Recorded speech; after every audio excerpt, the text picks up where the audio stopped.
सफर number 24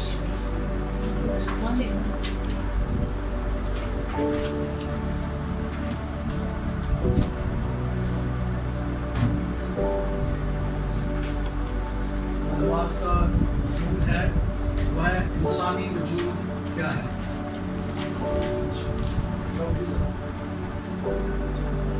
अजीम philosopher Socrates का कौल है कि अपने आप को जानो चनाचा, अपने आप को पहचाने कि आप क्या हैं, कहाँ और क्यों वजूद में आए हैं और कहाँ जाना।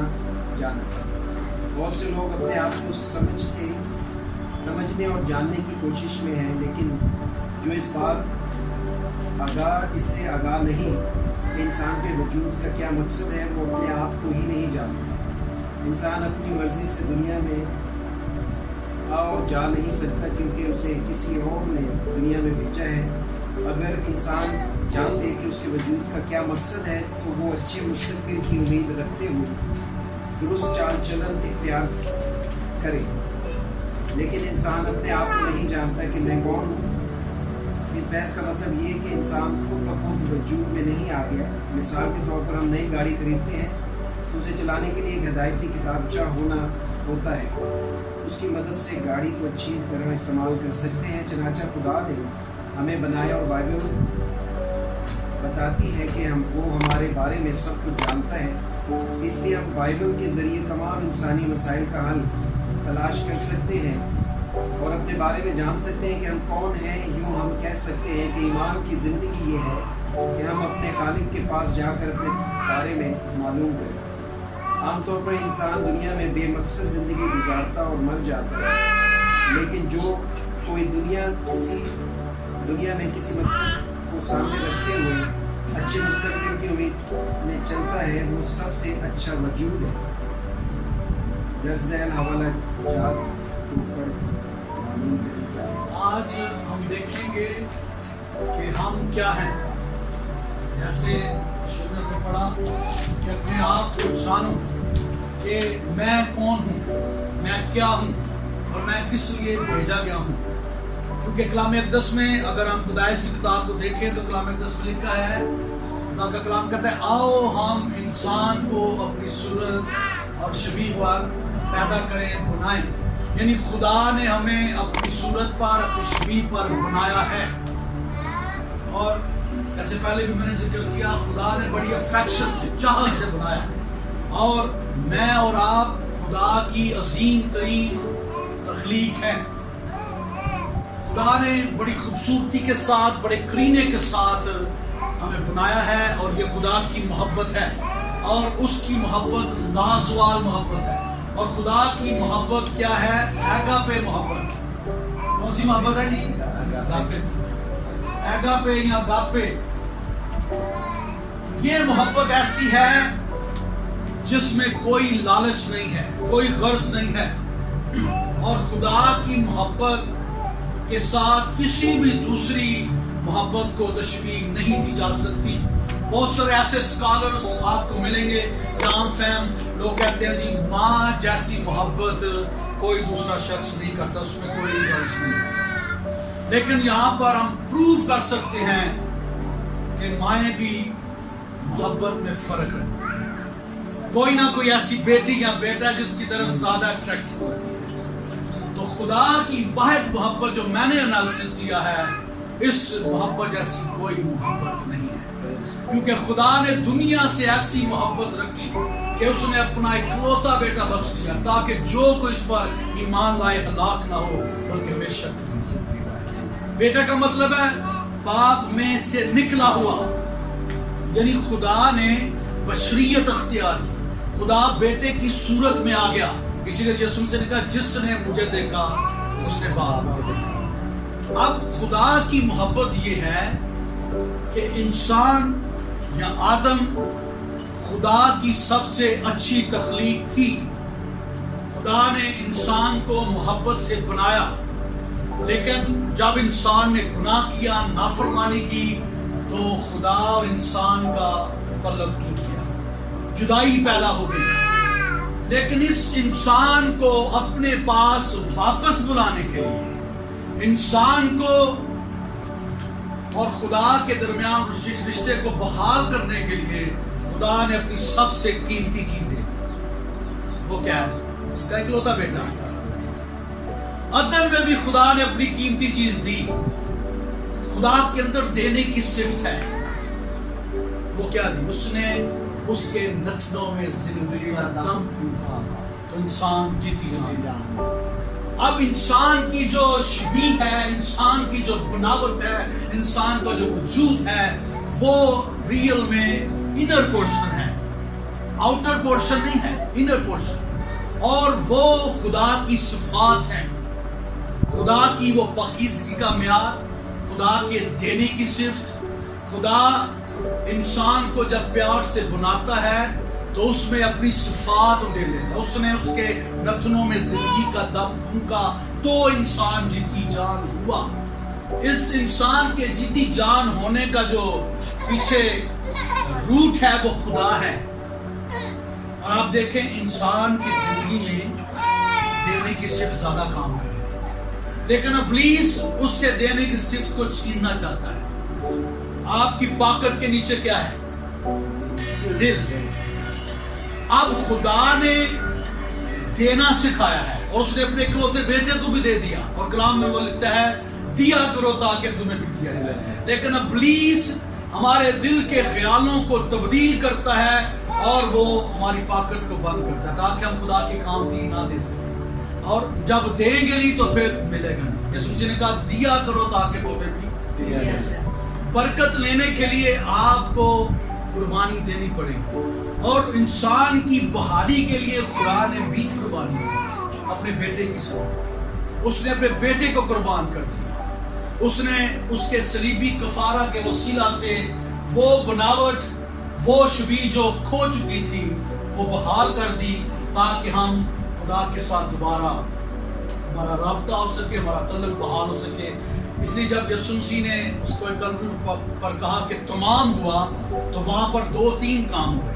भूचाल आया, आंधी चली, बारिश भी हुई, चट्टाने भी तिड़की, और सबसे बड़ा काम क्या हुआ? हैकल का पर्दा जो है ऊपर से नीचे तक फट गया।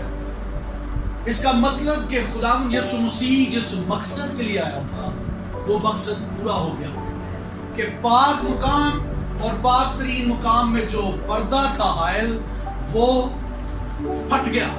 यानी इंसान अब खुदा के साथ डायरेक्टली मुखातब हो सकता है। और अगर आप देखें तो फिर भी यीशु मसीह जब जी उठा और ईद पेंतिकोस्त का दिन करीब था, लेकिन हैकल में फिर भी कुर्बानियां चढ़ाई जा रही थी, पर्दा फट गया था। लेकिन उसी तौर से जो बनी इस्राइल के कबाइल थे आ रहे थे और ईद मना रहे थे, अब खुदा ने फिर साबित कर दिया कि मैं वहां पर नहीं हूं, मैं यहां पर। और ईद पेंतिकोस्त के दिन क्या हुआ? खुदा की मुकम्मल हुजूरी पाक रूह में वो जमात जो 120 की जमात थी, जिन्होंने बर्रा के लहू को अपने ऊपर ले लिया था, जिन्होंने यीशु मसीह को कबूल कर लिया था, उन पर आ गई और खुदा ने साबित किया कि अब मेरी हैकल। और फिर हैकलें बनती चली, हैकलें बनती चलेगी। वो हैकल तो डिस्ट्रॉय होगी क्योंकि यीशु मसीह ने कहा कि इस पत्थर पर पत्थर बाकी ना रहेगा। लेकिन अब फिजिकली हैकलें बन रही हैं। उस वक्त से आज भी हजारों की तादाद में लोग तौबा करते, पानी का बपतिस्मा लेते और रूह कुदस को रिसीव करते हैं, तो खुदा की हैकल बन जाते हैं। इंसानी वजूद में 2 चीजें हैं, जिस्म और रूह। जिस्म आउटर है और रूह इनर है। ठीक है। अब इसमें जो इंसानी बदन है इसमें 3 चीजें, रूह, बदन और जान। ठीक है। अब खुदा ये चाहता है कि रियल में खुदा की शबी ये है जो इनर पोर्शन है, लेकिन ये आउटर पोर्शन जो है इसके वसीला से खूबसूरत नजर आएगा और उसका जलाल जाहिर होगा। और जलाल कैसे जाहिर होगा? जब आप खुदावन की शबी में बनते चले जाएंगे। और वो शबी कैसे बहाल होगी? ये कलाम, ये कानून की किताब आपको बनाती चली जाएगी, संवारती चली जाएगी, निखारती चली जाएगी। हमने इसमें पढ़ा कि जब आप एक नई गाड़ी लेते हैं तो تو اس کے ساتھ آپ کو کیا ملتا ہے؟ کتابچہ، انسٹرکشن کی بک ملتی ہے کہ آپ نے اس کو ایسے ایسے چلانا ہے، ٹھیک ہے؟ اور اگر آپ اسے سڑک پر لے کر جائیں گے تو سڑک پر چلانے کے لیے بھی آپ کو ایک چیز کی ضرورت ہے، وہ کیا ہے؟ لائسنس۔ اور اس لائسنس کو لینے کے لیے آپ کو ایک ادارہ میں جانا پڑتا ہے، اور وہ آپ کو بہت سارے سائن پوچھتے ہیں، ٹیسٹ لیتے ہیں کہ گرین سگنل کا کیا مطلب ہے، یلو کا کیا مطلب ہے، اور ریڈ کا کیا مطلب ہے، اور وہ زگ زیگ جب آگے آ جائے روڈ پہ اس پر کیا کر رہے ہیں آپ نے، اب جب یو ٹرن کا مطلب ہے تو وہ کیا ہے۔ یعنی وہ کتابچہ اور گاڑی کا کتابچہ دونوں جب تک آپ انڈرسٹینڈ نہیں کریں گے آپ لائف طور سے اس گاڑی کو نہیں چلا سکتے۔ لیکن کیونکہ ہمارے ملک میں کتابوں کی اتنی ویلیو نہیں ہے، اور یہ ویلیو ہر ایک انسان اپنے اندر سے بناتا ہے۔ آپ کس چیز کو ویلیو دیں گے تو ویلیو بنے گی، آپ ویلیو نہیں دیں گے تو نہیں بنے گی۔ جس طرح خدا نے کہا کہ ہر درخت کا پھل تم بے روک ٹوک کھا سکتے ہو، لیکن نیک و بد کی پہچان میں سے نہ کھانا۔ یعنی خدا نے یہاں پر انسان کو آزاد مرضی بھی دی، جس کے باعث انسان گر گیا۔ آج بھی اس ملک میں اور دوسرے ممالک میں بھی کتابچے دونوں طرح سے ملتے ہیں، لیکن اگر ہم اس آئین کو، اس قانون کو فالو کریں گے، اس کتابچے کے مطابق گاڑی کو چلائیں گے، یا ٹریفک کے قوانین کو مد نظر رکھتے ہوئے گاڑی چلائیں گے، تو آپ حادثے کا شکار نہیں ہوں گے۔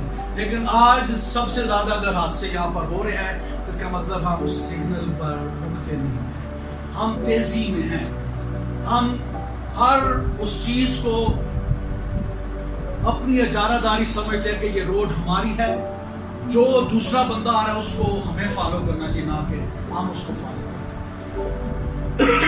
مجھے جب 2010 میں ملیشیا سنگاپور کانفرنس جانے کا اتفاق ہوا تو وہاں پر بھی میں نے دیکھا پیدل چلنے والوں کے لیے بڑی خوبصورت زندگی ہے وہاں پر۔ یہاں پر آپ پیدل کراس کریں گے آپ کو گالیاں پڑیں گی، ہارن بجیں گے، لیکن وہاں پر جب آپ کراس کرنا شروع کر دیں گاڑی رکنا شروع ہو جائے گی۔ یہی حال 2018 میں جب میں دبئی کانفرنس میں گیا، وہاں پر میں نے دیکھا کہ اگر پیدل جانے والے کو جلدی ہے تو آپ اپنا سگنل ریڈ کریں، گزرنا شروع کریں، چاہے اس ملک کا کتنا بھی بڑا افسر گزر رہا ہو، اس کو گاڑی روکنی ہوگی، کیونکہ یہ ان کے قانون کی کتاب میں لکھا ہے، وہ اپنے قانون کو فالو کرتے ہیں۔ اور ہمارے ساتھ کراچی سے کچھ پاسٹر تھے، وہ انہوں نے ٹیکسی لی اور ہوٹل میں آئے تو ان کا بیگ اس ٹیکسی میں رہ گیا، اس میں پاسپورٹ تھا، سارے ڈاکومنٹ تھے اور بہت سارے درہم بھی تھے۔ اب وہ پریشان تھے، لیکن آدھے گھنٹے کے بعد وہ جو ٹیکسی والا وہ خود آیا، اس نے وہ مینیجر سے کہا کہ اس ٹائم میں یہاں پر پیسنجر کو چھوڑا ہے۔ انہوں نے کیمرے چیک کیے اور اس روم میں سے ان کو بلایا اور ان کو چیزیں گنا کر دیں گے۔ تو سپوز اگر اس ملک میں ٹیکسی والا ہوتا تو یہ چیزیں، یعنی قانون کو فالو کرنا۔ اکثر و بیشتر ابھی بھی اور بہت سالوں سے جب میرے بچے میرے ساتھ بائک میں ہوتے ہیں تو وہ رشتے دار بھی کہیں ساتھ ہوتے ہیں تو وہ شوں کر کے گزر جاتے ہیں۔ یلو پہ بھی جب یلو میں پیچھے رہوں تو یلو آ گیا ہے تو میرا مطلب ہے کہ اس تک جانے سے پہلے مجھے روکنا چاہیے، لیکن انہوں نے کراس کرنا۔ آج بھی ان کی یہی تکرار ہے کہ پاپا وہ تو گزر گئے، وہ دیکھیں گزر رہے ہیں، لیکن آپ رک جاتے ہیں۔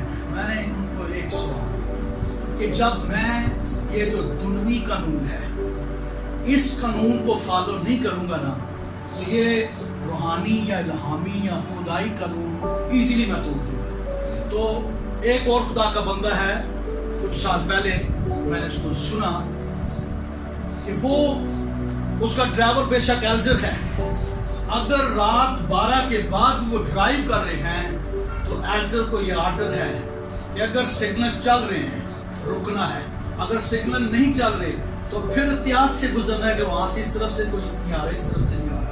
یعنی قانون کو فالو کریں گے۔ جب میں اور آپ جسمانی طور پر دنوی قانون کو فالو نہیں کر سکتے تو پھر روحانی قانون ایزیلی ہم توڑ دیں گے۔ خدا یہ چاہتا ہے ہم پریکٹس کریں گے۔ ہم کس ملک کے شہری ہیں؟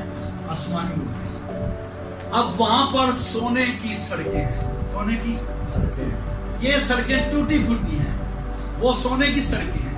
خدا میں یہاں پر پریکٹس کرا رہا ہے کہ ہم نے ان قوانین کو فالو کرنا ہے. ہم نے دیکھنا ہے کہ ہم قانون کی شکنی تو نہیں کر رہے, قانون توڑ تو نہیں رہے. تو جب ہم جسمانی طور پر اپنے آفس میں ہیں, ان کے قوانین کو فالو نہیں کر رہے, اسکول والوں کے, کالج میں کالج والوں کے, یونیورسٹی میں, چرچ کے قوانین, تو پھر ایزیلی ہم بنتے چلے جائیں گے. کیونکہ میں اور آپ جس خدا کی شکل پر بنائے گئے ہیں اس نے قانون, وہ اپنے قانون کی پاسداری کرتا ہے. ہم لکھا ہے وہ اپنے کلام کو پورا کرنے کے لیے ہر لمحہ کیا رہتا ہے, بیدار رہتا ہے. اور وہ ہمیں قانون سکھا رہا ہے.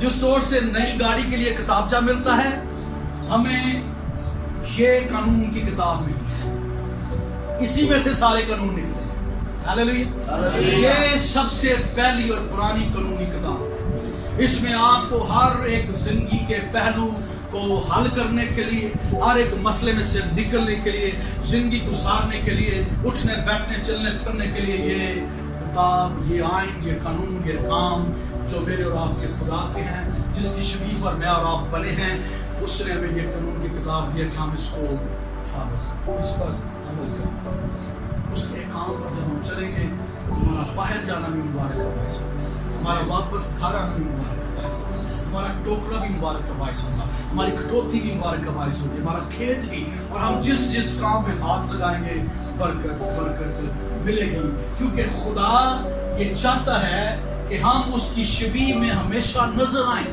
اور اس شبیہ کو درست کرنے کے لیے, بحال کرنے کے لیے اس نے بھاری قیمت عطا کی, اور وہ برے کا قیمتی لہو ہے جس کی وسیلہ سے میں اور آپ خریدے جا چکے ہیں.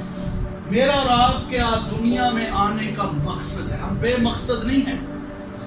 بہت سارے لوگ مقصد ان کو پتہ ہے لیکن وہ نظر انداز کر کے اسی روٹین میں چلتے رہتے ہیں. ہم کئی دفعہ اپنے آباء و اجداد کے اس تحریک پر چلتے رہتے ہیں. کئی دفعہ ہم کہتے ہیں ہمارے باپ دادا کی یہ مشن ہے, ہمارے باپ دادا تو اس طرح عبادت کرتے تھے, ہم اسی طرح کرتے رہنا ہے.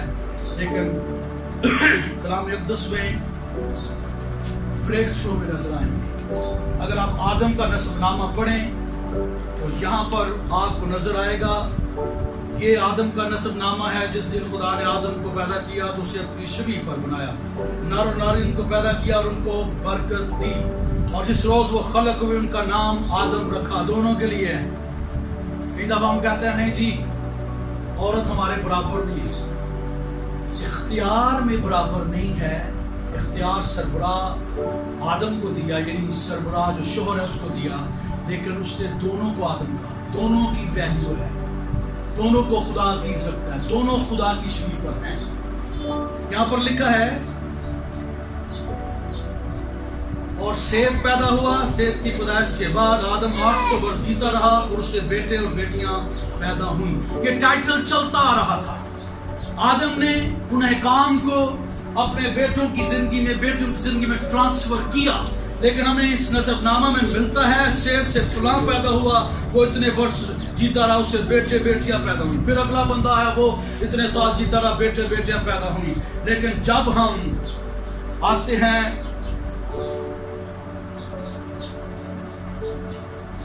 ہنوک کی پیدائش جب ہوئی, لکھا ہے یاتر 162 برس کا تھا جب اس سے ہنوک پیدا ہوا, اور لکھا ہے اور ہنوک کی پیدائش کے بعد یاتر 800 برس جیتا رہا اور اس سے بیٹے اور بیٹیاں پیدا ہوئیں.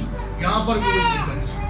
اور یاتر کی کل عمر 962 برس کی ہوئی تب وہ مرا, اور ہنوک 65 برس کا تھا جب اس سے متوسلا پیدا ہوا, اور متوسلا کی پیدائش کے بعد ہنوک 300 برس تک خدا کے ساتھ چلتا رہا. اس کا مطلب جو اس کے باوجود خدا کے ساتھ چل رہے تھے وہ ڈیفرنٹ انداز میں چل رہے تھے. یہاں پر لکھا ہے ہنوک خدا کے ساتھ 300 برس تک چلتا رہا, یعنی 7 اور 7 یعنی بریک تھرو ہوا. اس نے آرڈنری سے ایکسٹرا آرڈنری طور پر خدا کو جان لیا اور بریک تھرو ہوا, اور 300 برس وہ خدا کی حضوری میں اس کی شبیہ پر ہوتے ہوئے اسے جلال دیتا رہا, اور لکھا ہے خدا نے اسے اٹھا لیا. آج بھی میں اور آپ जिस माशरे में रहते हैं, या मैं जिस बैकग्राउंड से था, मैं समझे कि उस कश्तियों की ऊर में था, मैं उस बुत प्रस्ती के घर में था, लेकिन जब मैंने खुदा के कलाम को सीखा, सुना, तो ब्रेक थ्रू हुआ।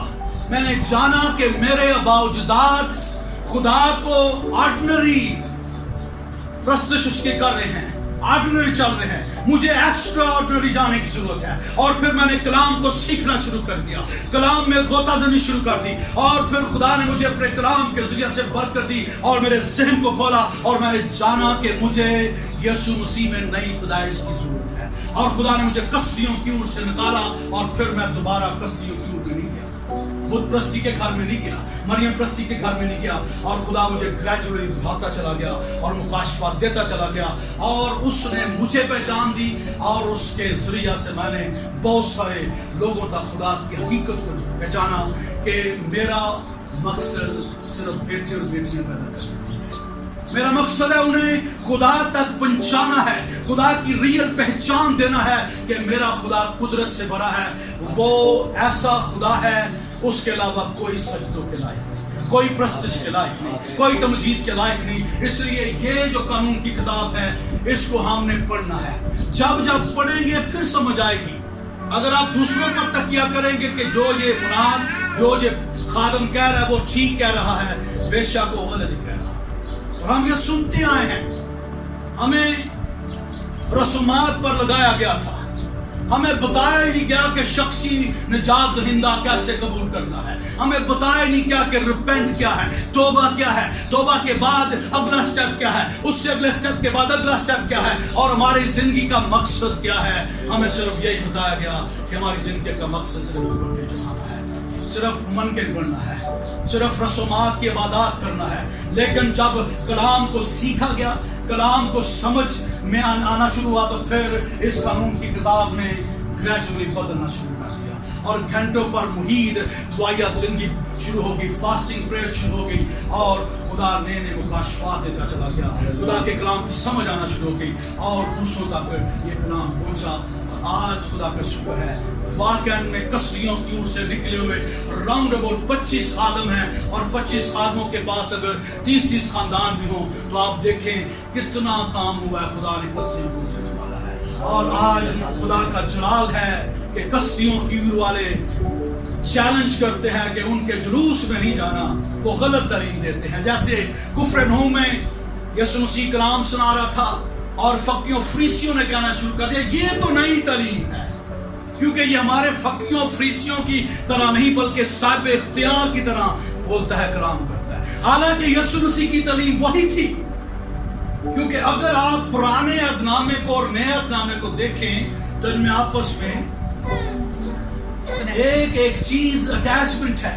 पुराना अहदनामा खोलेंगे, नया अहदनामा की समझ आपको आना शुरू होगी। और जब आप मलाकी की किताब को देखते हैं, तो मैंने पहले भी बताया, उसका एंड है कि आफ्ताब सदाकत तुम पर ताले होगा, और 450 साल की खामोशी है। फिर खुदा बोलता है, तो नया अहदनामे का आगाज होता है यीशु मसीह इब्ने दाऊद इब्ने इब्राहिम का नसबनामा, यानी आफ्ताब सदाकत पर खत्म हुआ और आफ्ताब सदाकत से शुरू हुआ।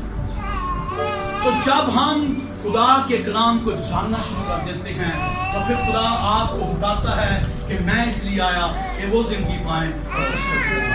फिर खुदा का कलाम ये बताता है कि खातम भी इज्जत के लायक हैं, यानी कि खातमों के पाँव को हाथ लगाया जाए और खातमों के कपड़ों पर हाथ लगाया जाए। और कल मुझे बड़े अफसोस की बात, मेरे सोशल मीडिया देख रहा था, तो एक खादम थे, उनका इस्तकबाल हो रहा है।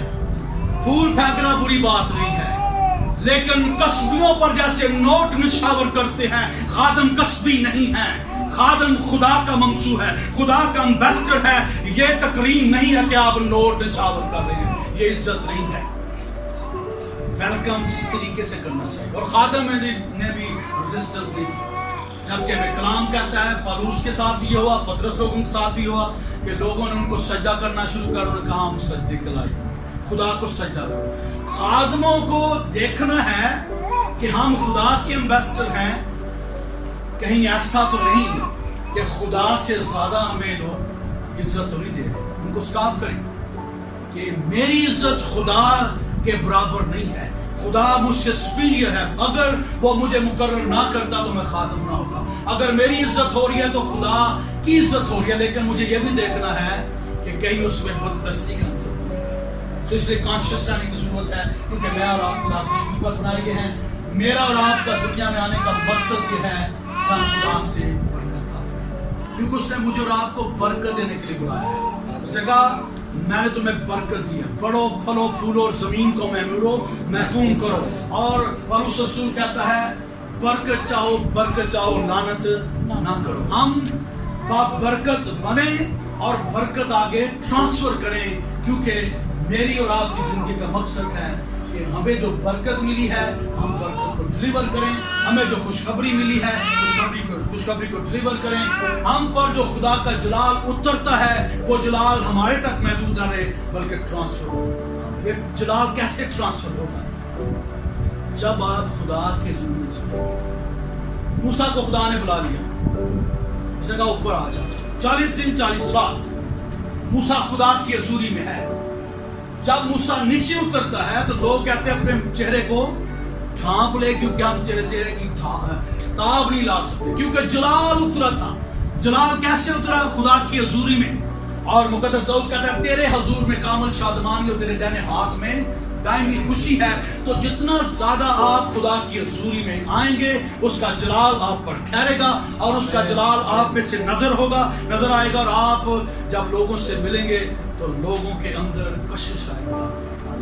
لوگ اٹریکٹ ہوں گے کہ بھائیو ہم کیا کریں گے.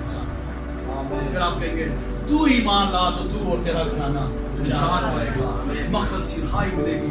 کیونکہ میرا اور آپ کا مقصد ہے کہ ہم لوگوں کو خدا کی برکت میں شامل کریں, خدا کے جلال میں شامل کریں, اور آخرت میں بتائیں کہ آخرت میں کیا ہوگا. جتنوں نے اسے قبول کیا ہوگا, جو خداوند کی مرضی پر چلتے ہوں گے, ان کو وہ دائنی طرف بھیجے گا کہ آئے میرے باپ کے پیارے لوگوں, اس بادشاہ میں جو بنائے عالم سے تمہارے لیے تیار کی گئی ہے. اور یہ وہ لوگ ہوں گے ان کے بارے میں یسوع مسیح کہے گا میں بھوکا تھا تم نے مجھے کھانا کھلایا, میں پیاسا تھا تم نے مجھے پانی پلایا, میں قید میں تھا تو میرے پاس آئے, میں بیمار تھا تو نے میری بیمار پرسی کی, میں ننگا تھا تو نے مجھے کپڑے پہنائے. تو وہ لوگ کہیں گے اے خداوند کب ہم نے تجھے ننگا بھوکا پیاسا یا قید میں دیکھا؟ وہ کہے گا جب تم نے چھوٹوں میں سے کیا تو میرے ساتھ کیا. یہ بنائے عالم, یہ بادشاہی جو ابدی ہے, اس کے تم حقدار و وارث ہو. اور بائیں والوں سے بھی یہی سوال کرے گا, وہ بھی کہیں گے کب ہم نے تجھے ننگا پیاسا بھوکا قید میں دیکھا؟ لیکن یسوع مسیح کہے گا جب تم نے چھوٹوں میں سے کسی کے ساتھ نہیں کیا میرے ساتھ. اس ابدی ہلاکت میں نہیں بھیجے اور کہے گا اے بدکاروں میرے سامنے سے دور ہو جاؤ, کیونکہ میری تم سے واقفیت نہ تھی, کیونکہ وہ اپنے مقصد کو بھول چکے تھے. بس اگر کہ انہوں نے خدا کو جان تو لیا مگر اس کی خدائی کے لائق اس کی تمجید اور شکر گزاری نہ کی. وہ ویسے لوگ ہوں گے جو اپنے مقصد کو بھول چکے ہیں, جو ابلیس کے بہکاوے میں آ چکے ہیں, جو دشمن کی سائٹ پر چلے گئے ہیں, جو خدا کے کلام الہام پر ایمان نہیں رکھتے. انہوں نے اپنی صورت بگاڑ لی ہے. اس لیے خدا لرٹ کرتا ہے مجھے اور آپ کو کہ ہم اپنے مسافرانہ ایام خدا کے خوف میں جائیں, ہمارا اٹھنا بیٹھنا اس کے مطابق ہو, اور ہر لمحہ ہم اس ایمان کے بانی اور کامل کرنے والے یسوع کو کرتے رہیں. خداوند اس کام کے اس لیسن سے تک ہمارا چینل سبسکرائب نہیں کیا تو ابھی سبسکرائب کریں اور بیل آئیکن کو کلک کر کے ہماری لیٹسٹ ویڈیوز کے بارے میں اپڈیٹ جانیں.